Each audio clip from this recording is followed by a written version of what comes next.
Good afternoon, everybody, to the presentation, second in line for the wellness workshops that we're doing.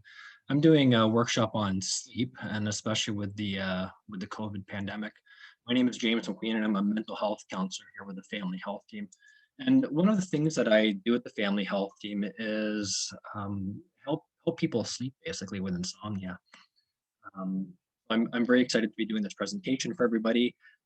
It's a very timely topic, as can be seen from a few of these articles that I found on the internet. It even has a name, even by some people. It's either called coronasomnia or COVID-somnia.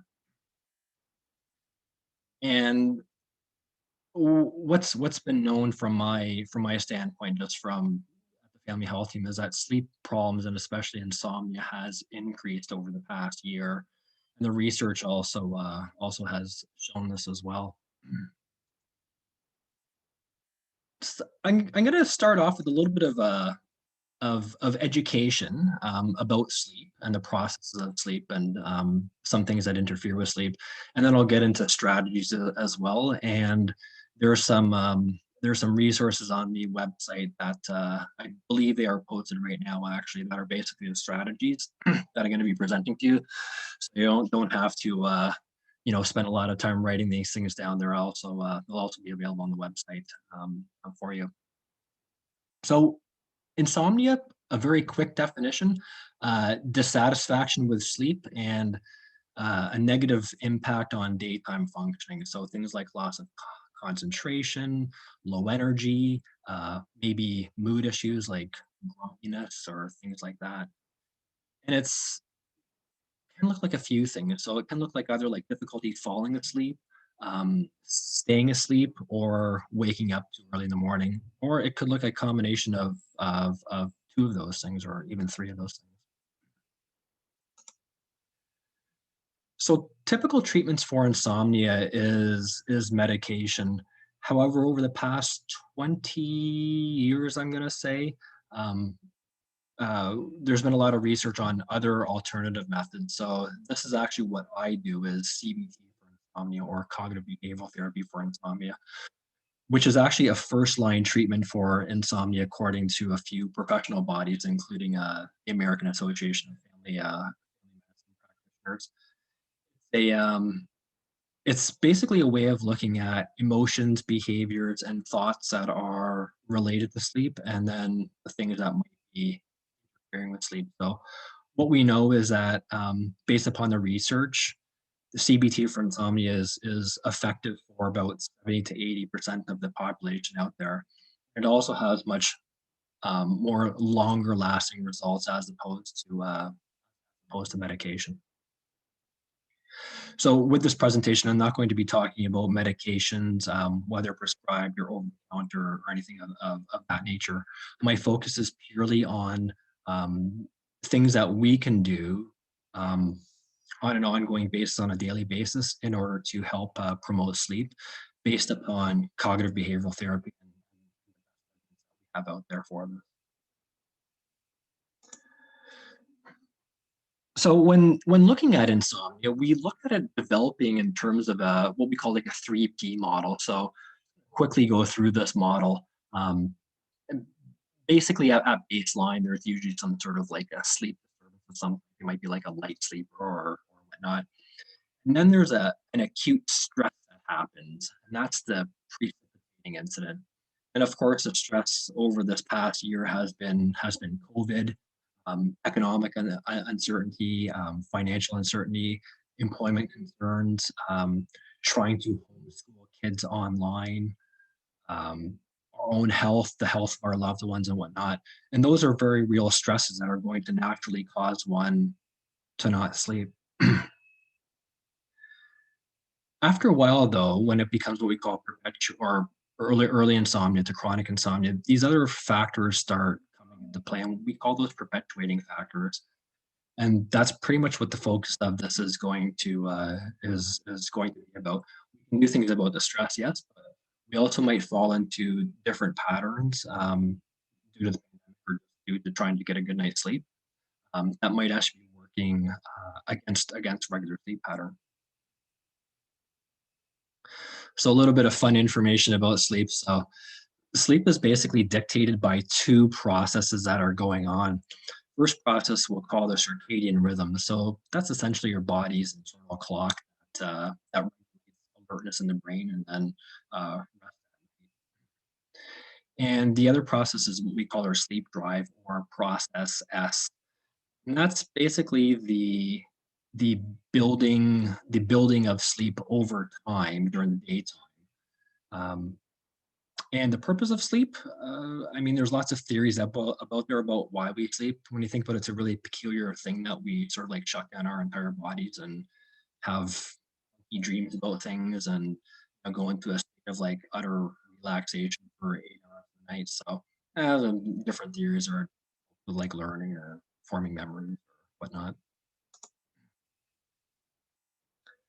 Little slide here that goes a little bit deeper into the sleep drive and the circadian rhythm. So this is based upon somebody who would be getting, to bed or sleepy at 11 p.m. and waking up at 7 a.m. I just want to point this out is that not everybody has a sleep cycle. So some people are early risers, right? They're like the early birds in the morning. So this circadian rhythm here might be set a little bit earlier. So going to getting sleepy at 9 o'clock and waking up at 4:30 or 5. I'm one of those people, to be honest with you. So if I can, if I can wake up at 5:30, I'm fine. Other people, they're night owls and going to sleep at about 1 a.m. and then waking up at about 9 or so is their preference. To be honest with you, there's no right or wrong for this at all. It's just the way that it's just the way that the brain works, and there's certain reasons for that. So yeah, there's no shame in any of this. If you're an early riser or if you like me and are having no fun at 10 o'clock at night because you're in bed. Uh, Interestingly enough, though, certain life phases, so adolescents and young adults, it is that 1 a.m. to 9 a.m. Sleep cycle is more prevalent, and as people age, there's a more tendency to be sort of like more of an early riser. So that's the circadian rhythm there.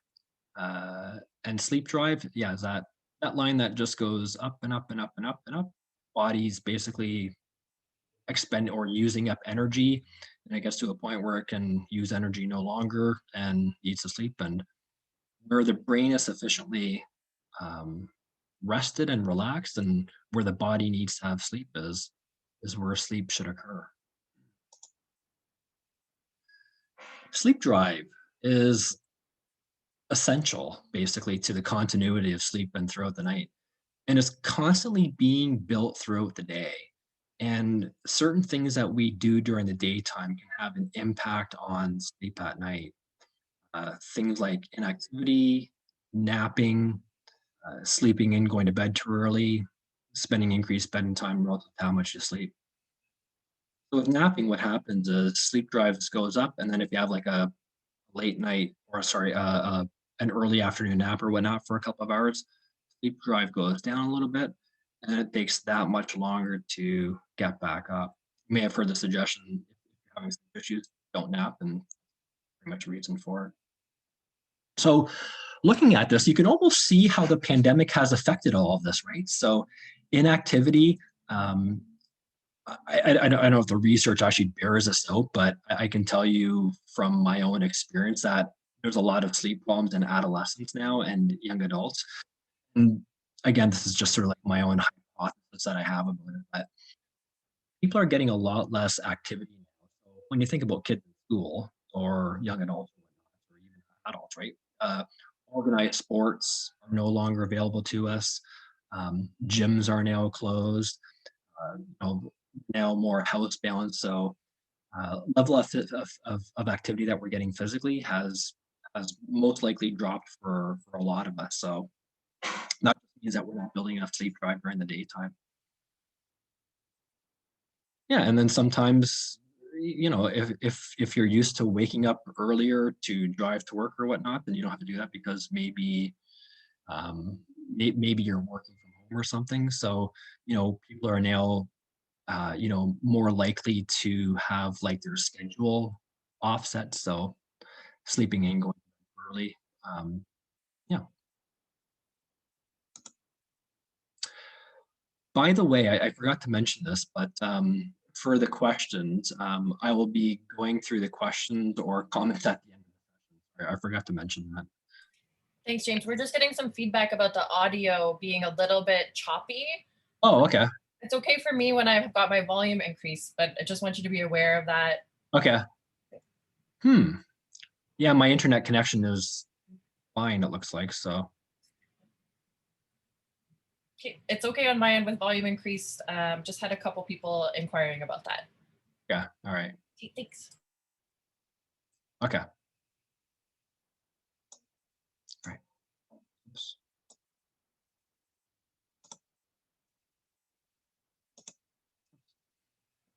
So the next thing is the circadian rhythm. this is this is basically our brain responding to light, essentially. So what happens there is that there's receptors in the eye that detect sunlight. Sunlight enters the eye, sends a signal to the brain, wake up, be alert. What can have an impact on this is things like going to bed and getting up at different times. A concept called social jet lag.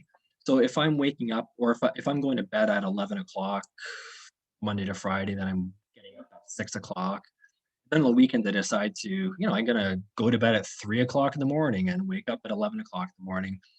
Basically, offset my wake time, or I've offset my circadian rhythm by about 3 or 4 hours. So it's like jet lag, and then the following night, it might be a bit harder to fall asleep because of that.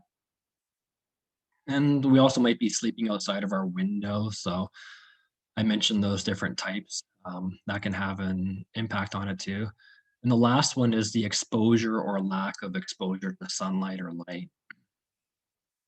So with this affected by the pandemic, we might not be going outside as much, which helps regulate our circadian rhythm. Yeah, basically this circadian rhythm just operates off of natural sunlight.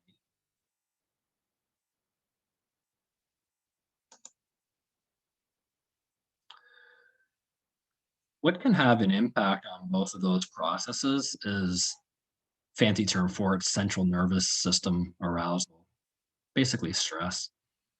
So the stress can look like a few things. It can look like worrying about sleep. So, fall asleep, or it's going to be another lousy night. I'm going to be up in 2 hours anyways. And what happens there is that worrying about sleep will just lead to not sleeping, because the central nervous system is naturally kind of like going off, and it might be at like a very high level.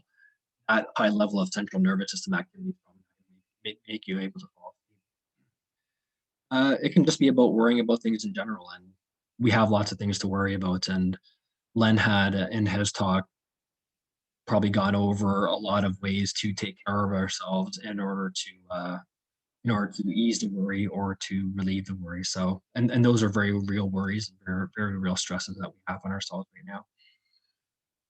And the last one is just doing different things or actions that might be interfering with that too. So exercise is really important to be timed properly. Uh, Doing a high intensity interval training workout about an hour before bed, probably not the best idea, because it's going to get you, it's going to pump you up with energy. Uh, Diet has an impact too. So eating too late at night. Caffeine. So caffeine, should be not drank before 2 o'clock or so. Alcohol has the wonderful capability of helping one fall asleep. However, what happens with alcohol is that as it's being metabolized in your system, which takes, depending on how much you drink, up 3 hours, as it's leaving your system, it's actually causing a little bit of anxiety and a little bit of stress. So if you drink, it's probably going to like cause you waking in the period. Tobacco is a stimulant, nervous system stimulant, so that's going to have an impact. Then TV, so what we watch on TV and what we consume, the news just before bed, or TV show that might be or whatnot, it's going to have an impact on this as well, and just really just naturally cause that stress, and of course noise. So conditioned arousal looks like um, the Pavlov's dog thing. So actually, I'll use the example of my cat, Molly. So when we introduce Molly to tin cat food, I open up the cat food, and if I take a plate out paired with the food, and then she gets the food, she would be naturally excited about it every other time after that. So over a period of time, all I have to do is basically here's the sound of the plate, it registered food, and then she gets all excited. This is the same principle that happens with sleep and with conditioned arousal. So if the bed is paired with things like wakeful activities, anger, frustration, stress, worrying, all that kind of stuff, over time, the bed is just going to become a cue for that wakefulness. So again, we can kind of see this with COVID, maybe spending too much time in bedrooms. Maybe adolescents are using their bed more for homework or for schoolwork. So the bedroom's becoming associated with that as well. Watching TV in bed, watching stressful news events in bed, all that stuff. Over time, it just leads to this conditioned response that we have in us.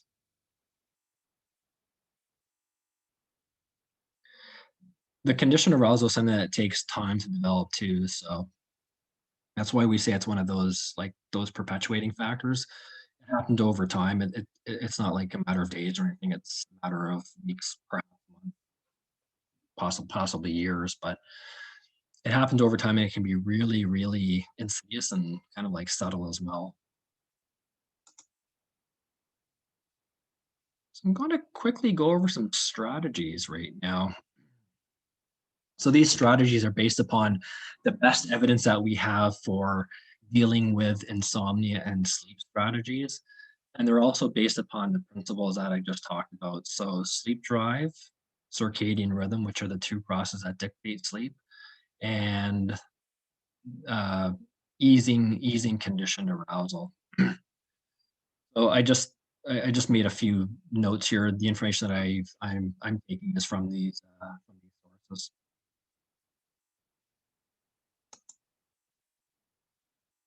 And I say give them time to work. So these things aren't going to work overnight.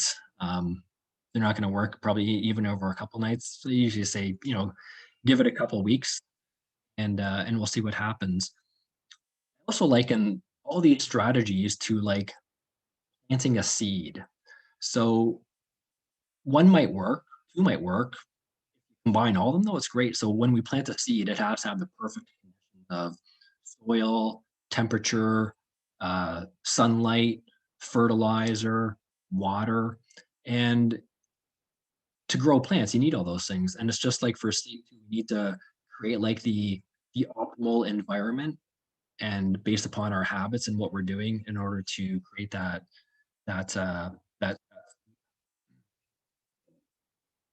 So the first thing that we want to do is just try to keep a regular nighttime, and more importantly, a regular wake up time.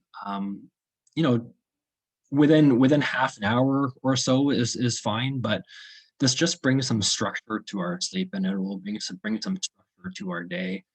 Our mind and our brain loves structure, and it loves routine, and it loves patterns. So this is something that is that's quite important. It also gets rid of that social lag that I mentioned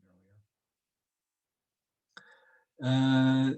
The other one is scheduling brief, maybe 15 minutes a day, just taking some time to deal with the stress. So I know that Len gave an abundance of suggestions that he gave in his talk, and that's also posted on the website if you missed it.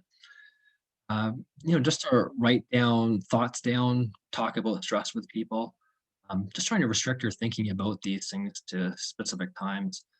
There's a few strategies that are available. I will actually have Heather post one. It's called scheduled worry time. I'll ask her to do that after the session. Um, it's a good one. And then there's something else called the Pennebaker method. So it's just basically about journaling and writing down what's new or what's causing some worry or some angst. And it's just a way of processing that information to basically just to sort of like get it out in a cathartic kind of way. Mhm.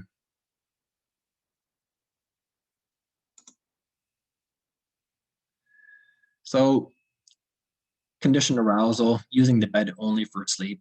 Um, if you can, it's a good idea to do this and get any other activities outside of the bedroom.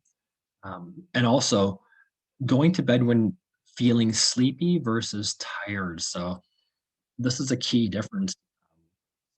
Sometimes we just go to bed when we're tired and then we can't fall asleep in bed. It will just the bed becoming related to not sleeping, so we don't want that. So the difference between sleepy and tired is I might be tired right now, but I'm pretty much able to function, and I couldn't fall asleep right now for the life of me if I tried. Sleepy is when your eyes are basically like no longer able to stay open or when you're having a hard time keeping them open. That's the difference. And also, another thing to try is just using this opportunity to follow your natural sleep rhythm closer. If you're like a night owl, then going to bed at like 9 o'clock or something in order to try to get like 10 hours of sleep, it might be working against you just because of our natural circadian rhythm that we have built into us.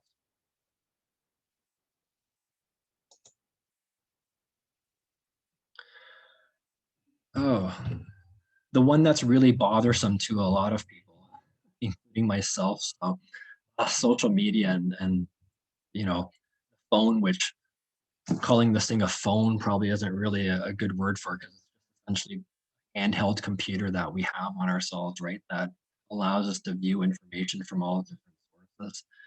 Um, so, you know, make sure that, connecting with friends, texting with people, connecting with people on Facebook or Instagram or whatnot.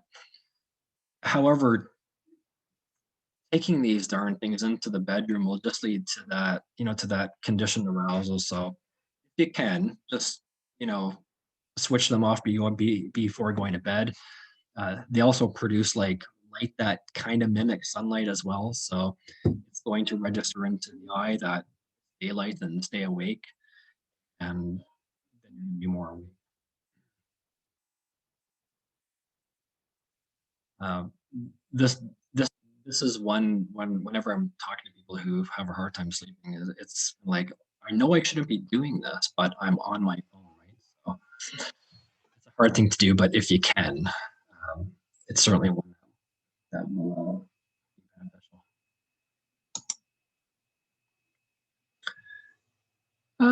Find helpful distractions. So yeah, keep busy with those activities that you're familiar with. Like I said, the brain loves routine and it loves pattern. So if there's anything that you can sort of rely upon on a regular basis, that's helpful. So when I say the brain relies on patterns, so it's it likes a sequence of events, and going back to like when you're helping kids sleep, right, or when you're doing sleep training with kids, like I always say, follow the same pattern: bath, brush teeth, read story time, sleep, and then over time that becomes a pattern. So you realize that okay, so after bath time comes reading, and then after reading comes sleep, and that's how that works. That's why we have the pattern. Limit the amount of time that you spend watching the news about COVID-19, just to um, not carry that stress with one before bedtime. Uh, make your bedtime an oasis of serenity, if you can. So comfortable. People generally sleep better in colder temperatures versus warmer temperatures. And exercise regularly, preferably in daylight. There's a couple reasons for it. One is that we don't want to be high energy just before bedtime. The other reason is if you're going to exercise, it's probably going to be, it might be outside now. And if it's outside, like going for a walk or whatever, that early morning exposure to sunlight will increase your melatonin at night. Um, been, this has been shown in the research. You have like a rebound effect of the amount of sunlight that you get in the night. It doesn't have to be sunlight. Like even if you go outside like on a cloudy day, it's gonna be better than nothing. Yeah, which goes to my next point actually. Try to get natural daylight during the daytime. Um, yeah, so our brain actually produces enough melatonin to get you through to a fitful sleep. Unless, of course, there's like you're stuck indoors or maybe like for like work or whatnot. But there's actually, from what we know, there's the brain produces this ample amount of melatonin. So, and the sunlight's better or is actually cheaper than a bottle of melatonin, I'm assuming. So, what melatonin does is it just sends signals out to the brain that it's time to go to sleep and then to put a bunch of other um, um, chemicals and hormones and whatnot into your brain. Can't do that. Keeping your room brightly lit, opening up windows, opening up blinds, and then dimming those things and shutting down at night. So it's not too bright, and then the brain will register. That's time to go to sleep now. And finally, just choosing familiar, relaxing activities before bedtime. We call this a buffer zone. So, preferably like an hour, maybe 2 hours, right, of a kind of like a wind down period, just to oneself into a good sleep.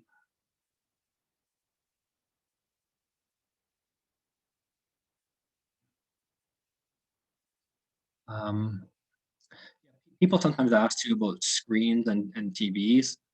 TVs are generally okay. I don't think they emit the same type of light, as long as you're like about 6 feet away from it, is what they say. And of course, turn off bright overhead lights.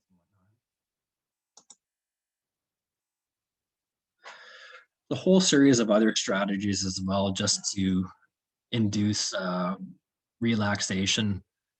A few of the ones that people find really helpful: progressive muscle relaxation.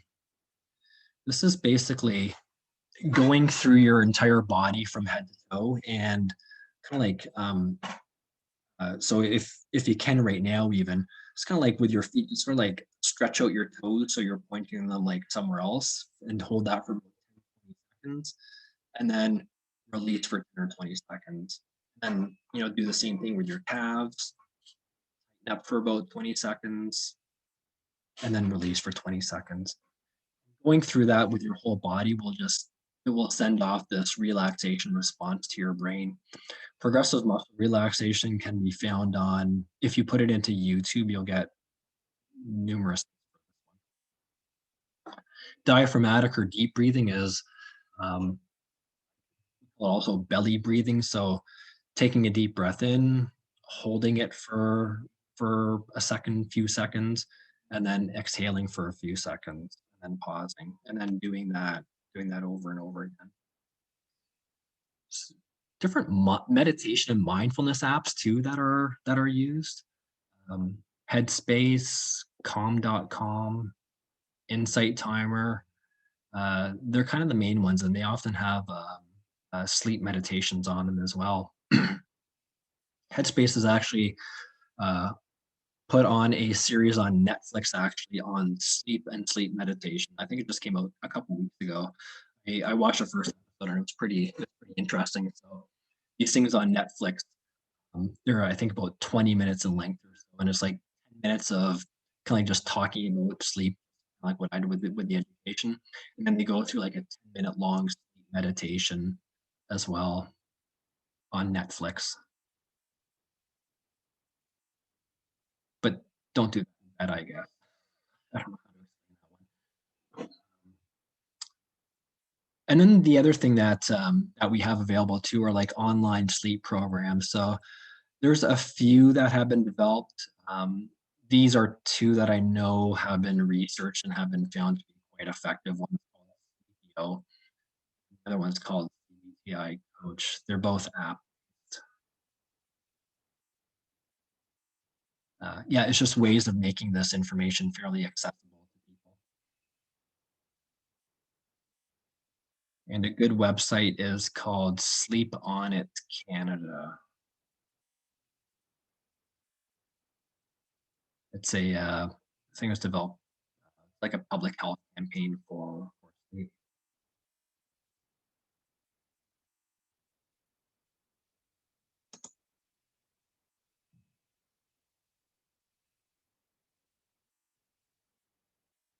Okay.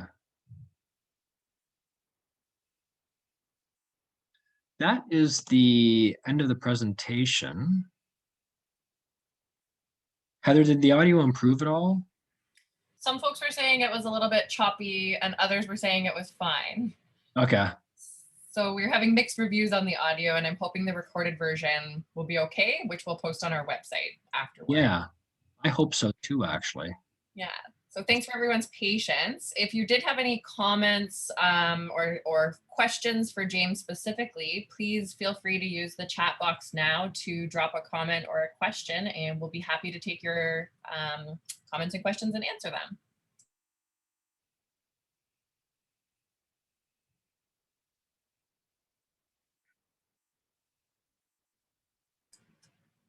So we have Debbie saying that her audio seemed to stop just when something really interesting was being said. Oh no. I'm Okay. sorry about that, Debbie.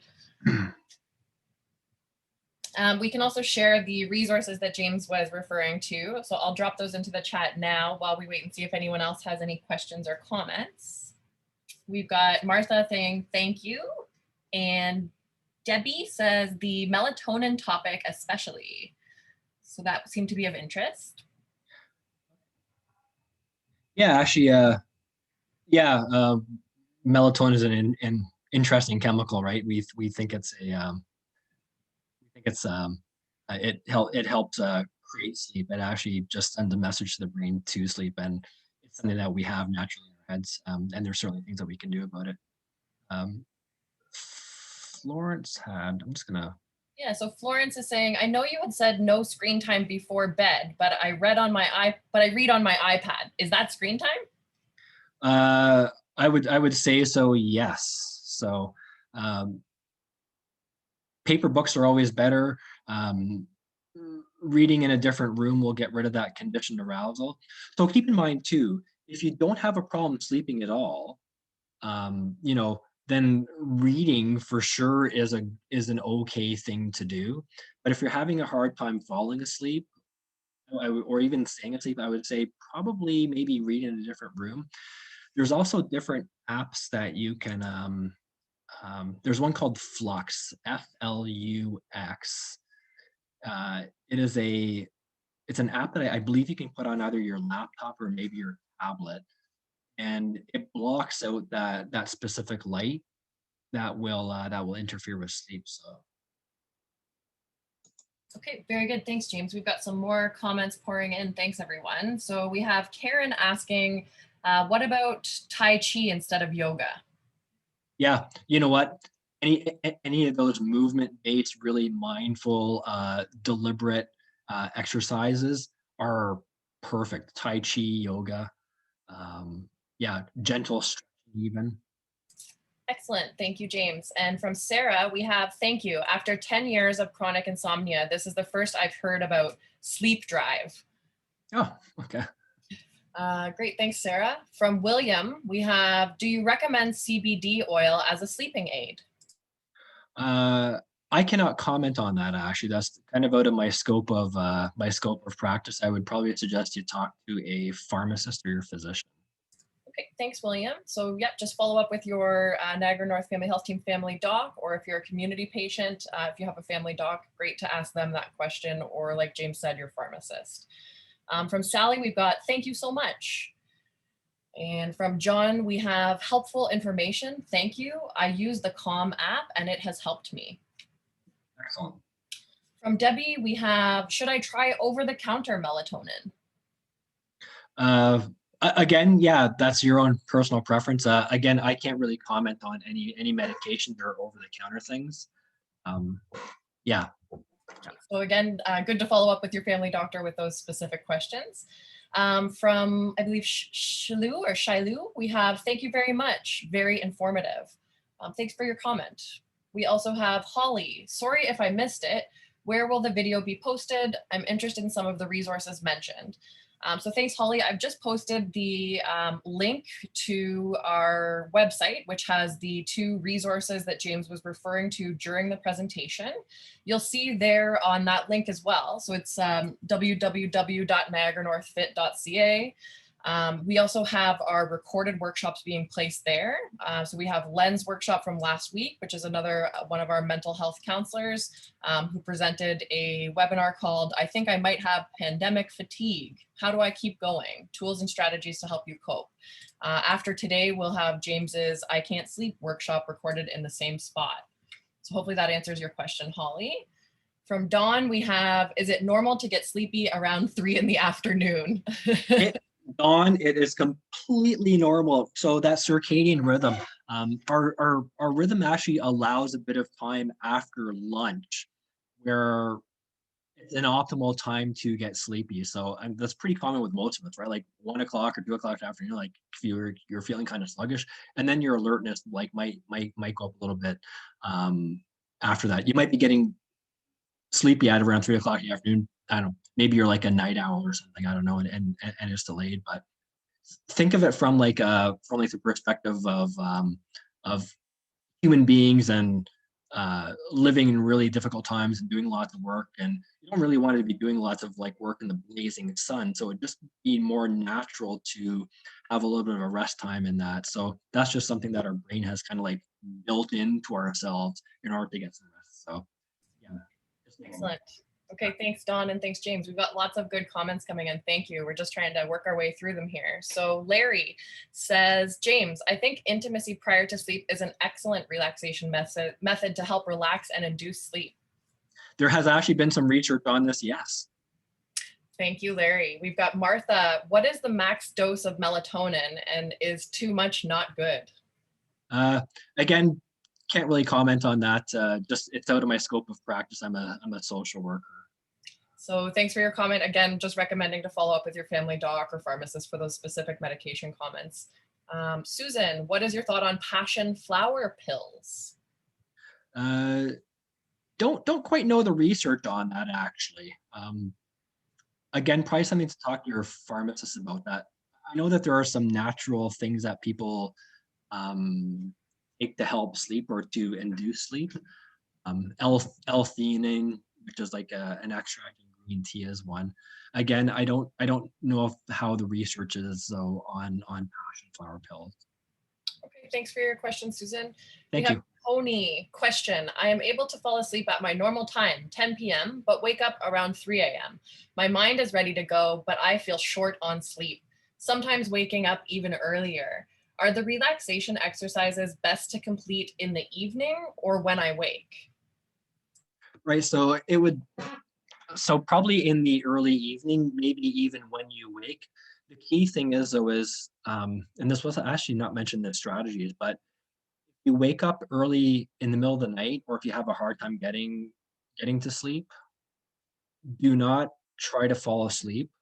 Like don't force yourself to fall asleep. If you can't fall asleep within 20 minutes, basically just get out of bed, go to a different room of the house, like your living room, flip through like, I don't know, your stove manual or a recipe book or something that you find incredibly boring, and then go back to bed when you're sleepy.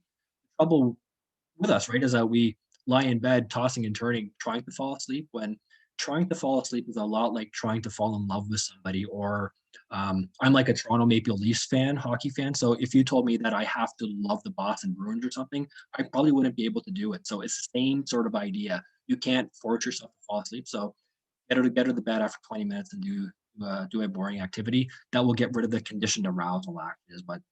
does. Okay, awesome. Thanks, James, and thank you, Tony. That's a great question. Hope there's no Boston Bruin fans here.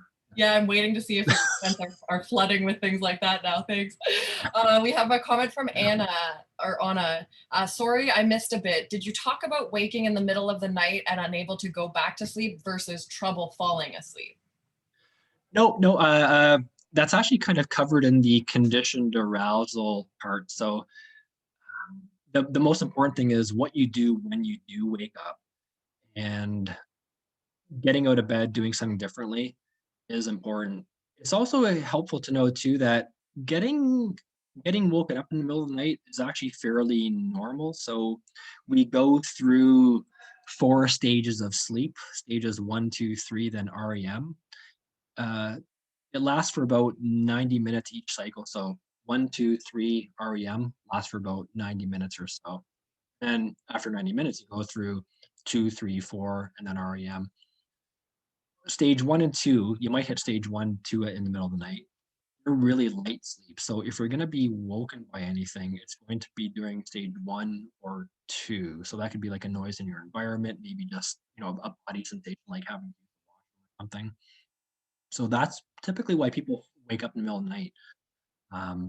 Yeah, so the most important thing to remember is what you do when you do wake up in the middle of the night.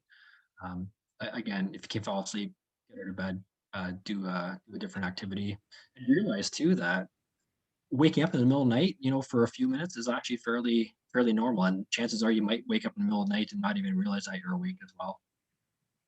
Okay, thanks, James, and thanks, Anna, for your comment.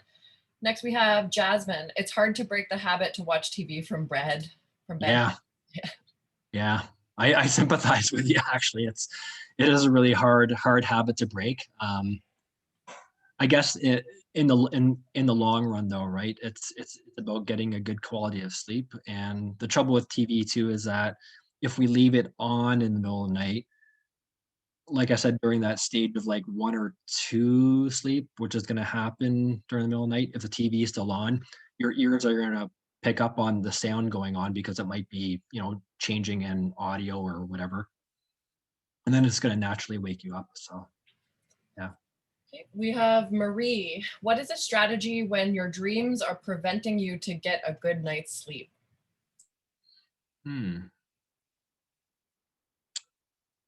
It depends on the dreams and if it's dreams versus nightmares.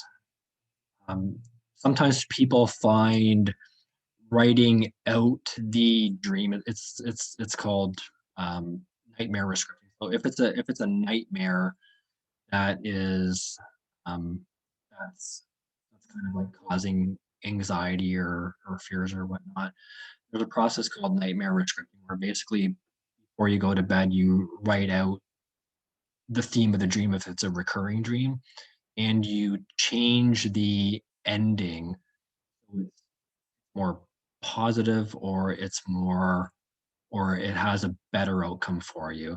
And then you read that before you go to bed. And that's one way of addressing dreams. If it's a recurring dream, I should. Okay, thanks for that comment, Marie.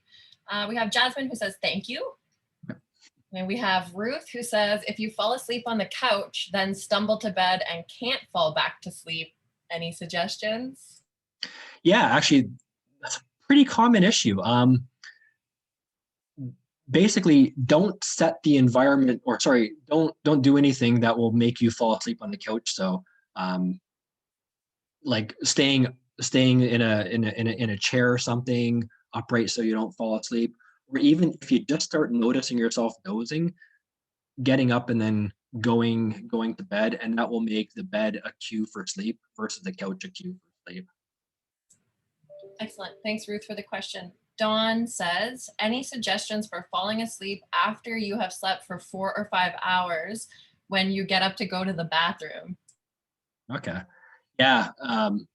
Excellent one. So it depends, I guess, on how long you would be up for after that 4 to 5 hours. If it's for a length of time, it depends on what you do when you're up. So if you're staying in bed or whatnot, tossing and turning, get out of bed, different room, do something boring so the bed's not conditioned for that wakefulness. Uh, deep breathing, progressive muscle relaxation, things of that nature. Meditation can be helpful too. Yeah, I think what Dawn's asking is like you've been sleeping for 4 or 5 hours, then you've got to go pee, and then you want to get back to sleep, but you have trouble to do that. Yeah, that would be it basically, right? So if you have trouble falling back asleep, then if it's like 20 minutes or so, get out of bed, do a different activity, and then return to bed. Okay, thank you. From Larry, we have, thanks, James. Do you have any suggestions on how to get off sleeping pills for a more natural way of falling asleep that has become a crutch and required as part of the routine to fall asleep? Yeah, I do. So CBT for insomnia is a way of transitioning from those sleeping medications to developing more healthy patterns. The apps like Sleepio or the CBTI coach. There's a couple of books out there too, which I forgot to mention. One is called Sink into Sleep by Judith Davidson. And the other one's called Quiet Your Mind and Get to Sleep by Colleen Carney and Rachel Amber. Um, maybe I can give those resources to Heather and she can post them on our website. Yeah, absolutely. Yeah. So you can check back on the website maybe within the next half hour for those book recommendations there. Yeah, I guess too, finding somebody who practices CBTI like I do at the Family Health Team would probably be another suggestion just to help in that process. It can be done actually. CBT for insomnia is often used for that process. Okay, thanks again for that comment, Larry. We have Nancy saying, thanks. Do you have any cognitive therapy strategies you can discuss?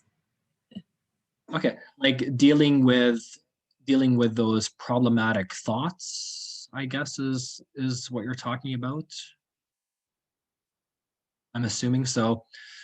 So with that, it would be about in cognitive behavioral therapy, we have something called thought restructuring. So it's about taking a negative, I'm going to say like a worrisome thought, and then trying to reframe it in a different way or make it more balanced. For example, it might be a thought like, oh, how am I going to function the next day because I haven't had a good night's sleep? So if that thought's constantly turning around my mind, I'm probably not going to be able to fall asleep. So I might want to look at it from a different way by looking at the evidence for that. So it could be, geez, well, I've had other nights or other occasions where I couldn't fall asleep and I was able to function just fine. And using those sort of like methods. The other one is the structured worry time, which I had mentioned earlier on, is another way of dealing with this. So oftentimes what happens with the brain is that we're distracted during the daytime by things and, we're focusing on, on task at hand and whatnot. And then when the brain's sufficiently at rest, what happens is we start thinking about everything possible that has gone on in our lives, possibly from like teenage years to now, or people who have wronged me, or what am I going to make for dinner tomorrow? And why did I do that weird thing today? Whatnot. So those will automatically come into play. So structured worry time can help with that action, just creating solutions and looking at different ways of thoughts. Okay, thanks, James. Sorry if I pronounce your name here, but we've got Eagles saying very interesting. Thank you. And we have Arlene saying thanks so much. I appreciate it. We have Andrea who says, I recently found an app called Balance, which is one of the only ones that works for me sometimes. It's very good. Interesting. We've got Karen saying, I like scheduling a time during the day to stress. Very good suggestion. We also have Tony who says, really appreciate this discussion. I know I'm not alone. The tools suggested are appreciated.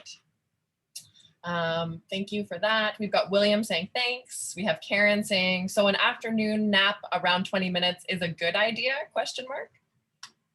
Yeah, so napping, if you have absolutely no problem falling asleep or even staying asleep, I'd say, yeah, I mean, a nap's not going to hurt you. If, however, you do have a hard time falling asleep, then I would say only nap for safety reasons, right? So if you have to drive a car, or if you're looking after young children or something and you need to stay awake, and it's likely that you're so sleepy that you're gonna like fall asleep standing up or whatever, probably napping is a good idea for about 20 minutes or so. That seems to be the sweet spot for a nap, is 20 minutes. Anything longer than that, and it's going to be fairly detrimental to how you fall asleep at night. Okay, thank you. And we have Dawn who says, thanks, I think my question has been answered. You're welcome, Dawn. Thanks for the comments. We've got Catherine who says, how long should it take to reset my cycle? If you have stayed awake too long, should you skip on sleep to fix it at your optimal time? Oh, okay. Usually a slower approach for that is best. So like going back, I don't know, like half an hour increments or whatever to your preferred sleep schedule is a good idea. Don't do it too soon, because it's just gonna kind of like set you off into uh like shock or something. We've got, William, is a smartwatch for iTunes a sleep app to refine sleep patterns helpful? But then I think he said later, omit iTunes, autocorrect messed it up. So I'm not sure, William, do you want to maybe rephrase that question and we'll try and answer that for you if you still are wondering? And then we've got Betty saying, how much time from ending TV viewing until going to bed? Actually, I would just like to make a comment on that question, actually.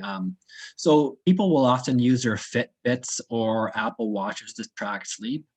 And when I went to this training for CBT for insomnia, and this was brought up by somebody, and the person who is, she's like an expert in sleep researcher for like all workers. And think about a sleep lab. When you, if you've ever had a sleep study done, you're hooked up to a bunch of like machines that probably cost like tens of thousands, if not more, of dollars to, you know, focus on your sleep.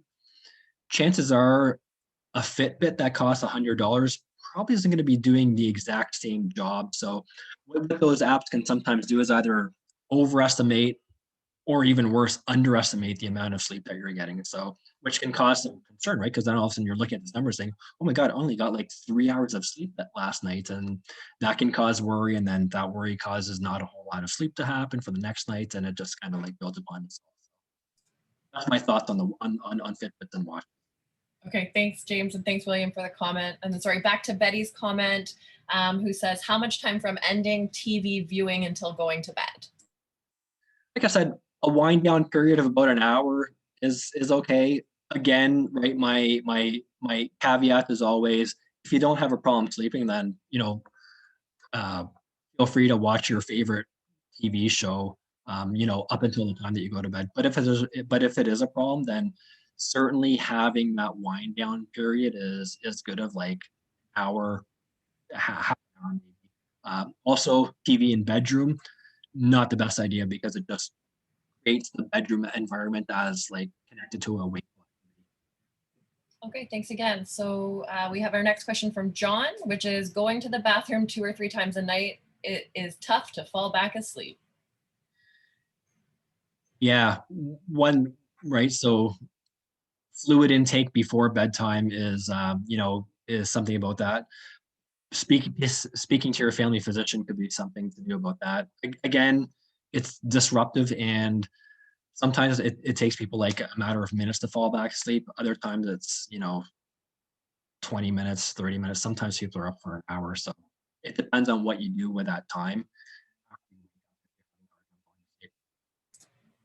Okay, we have Wayne, who says, thanks for putting these seminars on. Always new learnings. Thank you, Wayne. And then we have from Sarah, how can we sign up for CBTI? Oh, okay. Yeah, so I don't know if we're going to be running any workshops soon, Heather. I know that one of my colleagues in St. Catharines does. I do CBTI through the family health team through my role here. So that's an option to speak to your family physician if your family physician is connected to our family health team.